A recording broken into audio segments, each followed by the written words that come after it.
اندر بھی قربانی ہے، آخری مہینے کے اندر بھی قربانی ہے، پہلے مہینے کے اندر جو قربانی ہے وہ بھی نبی کا لال ہے، آخری مہینے کے اندر جو قربانی ہے وہ بھی نبی کا لال ہے، پہلے مہینے میں جو قربانی ہے اس نبی کے لال نے اپنے بچپن کا وعدہ نبھایا، اور آخری مہینے میں جو قربانی ہے اس نبی کے لال نے اپنے باپ کی خواب کا وعدہ نبھایا۔ سبحان اللہ۔ اور جو اسلام کے پہلے مہینے کی قربانی ہے اس کی یاد بھی منائی جاتی ہے، جو اسلام کی آخری مہینے کی قربانی ہے اس کی یاد بھی منائی جاتی ہے، جو اسلام کے پہلے مہینے کی قربانی ہے اس کی یاد میں بھی ہم محافل برپا کرتے ہیں، اور آخری مہینے کی یاد کے اندر بھی محافل برپا کرتے ہیں۔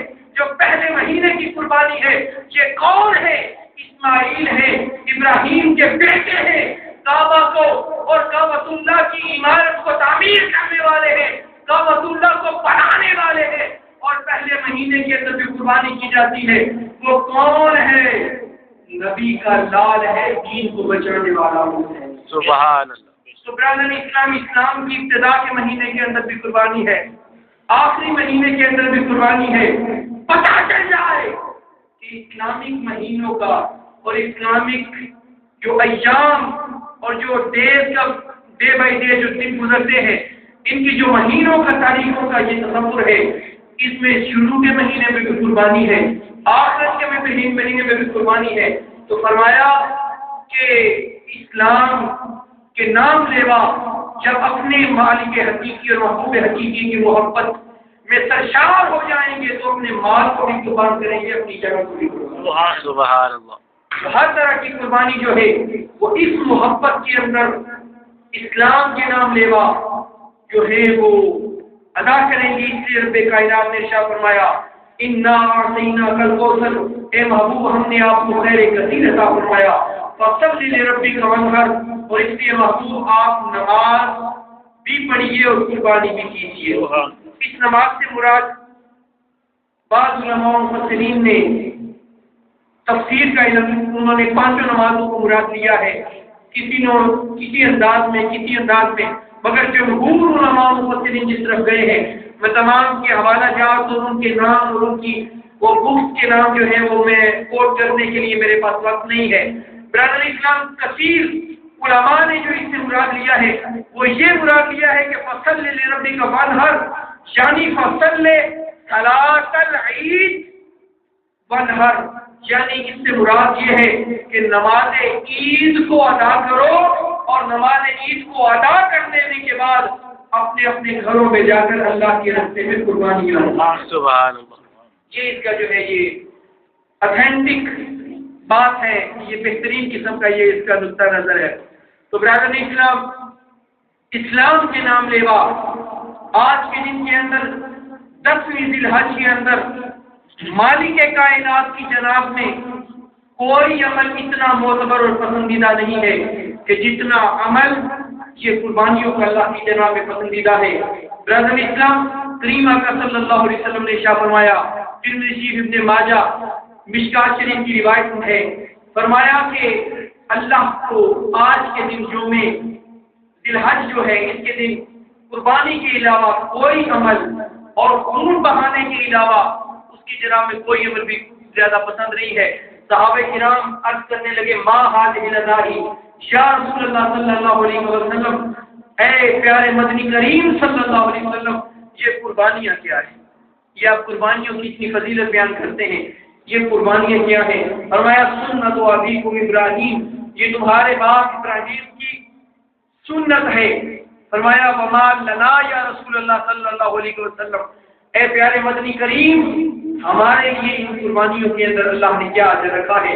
تو کریم آقا صلی اللہ علیہ وسلم نے ارشاد فرمایا بِكُلِّ شَعْرَةٍ حَسَنَةٍ، اے میرے غلاموں خلوص نیت کے ساتھ اور پیار اور محبت کی کیفیت کے ساتھ اور بالغانہ دینی اور معاشی جذبے کے ساتھ قربانیاں کرنا تمہارا کام ہے۔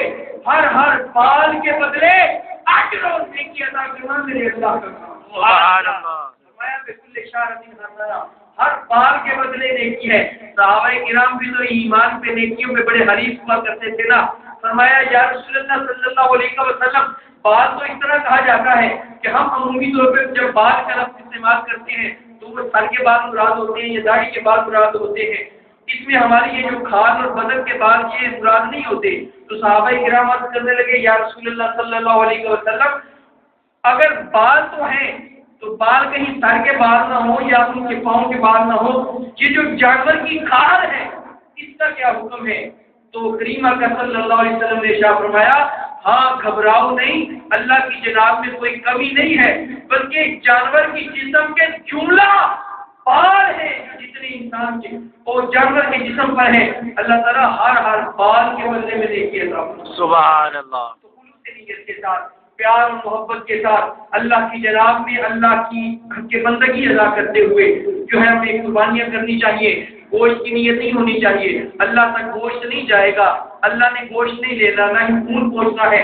لن ینال اللہ لحومها ولا دماؤها ولکن ینالہ التقوی منکم، اللہ تعالیٰ خود فرماتا ہے کہ میرے تک تمہارا نہ خون پہنچے گا نہ گوشت پہنچے گا، کیا پہنچے گا؟ تمہارے دلوں کا تقوی پہنچے گا۔ سبحان اللہ۔ تقوی کے ساتھ، محبت کے ساتھ، عقیدت کے ساتھ جو ہے وہ اللہ کی جناب میں قربانیاں کرنی ہے۔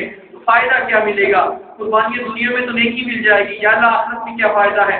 فرمایا قربانی کے جانور کو حسین انداز میں پال پوس کر خوب سطح کر کے موٹا تازہ کر کے تم میری بارگاہ میں پیش کرو، فائدہ کیا ہوگا کہ یہ جانور کل سراز پر تمہارے لیے سواریاں بن جائیں۔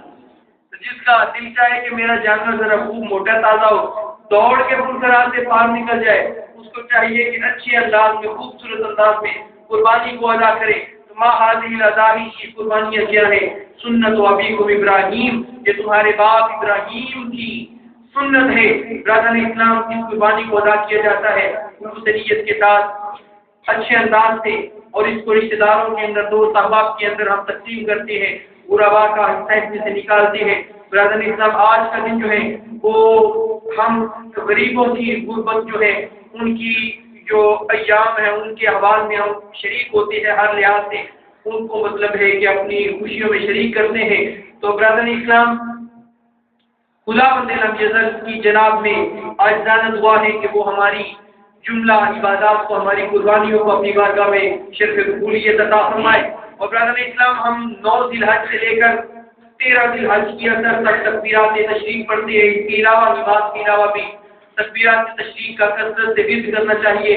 اللہ کی جناب میں یہ دعا مانگنی چاہیے کہ جس طرح ہمارے اہل اسلام میں سے بھائیوں کو توفیق ملی کہ اللہ کی جناب میں حاضری دے کر انہوں نے حج کو اور وقوف عرفات پر ان چیزوں کو ادا کیا، اللہ کریم ہمیں بھی توفیق عطا فرمائے کہ ہم اس کی جناب میں حاضر ہو کر کریم آقا صلی اللہ علیہ وسلم کے بتائے ہوئے طریقے کے مطابق زیارت گنبد خضرا بھی کریں اور دیار رب العزت کی حاضری بھی ہمیں نصیب ہو۔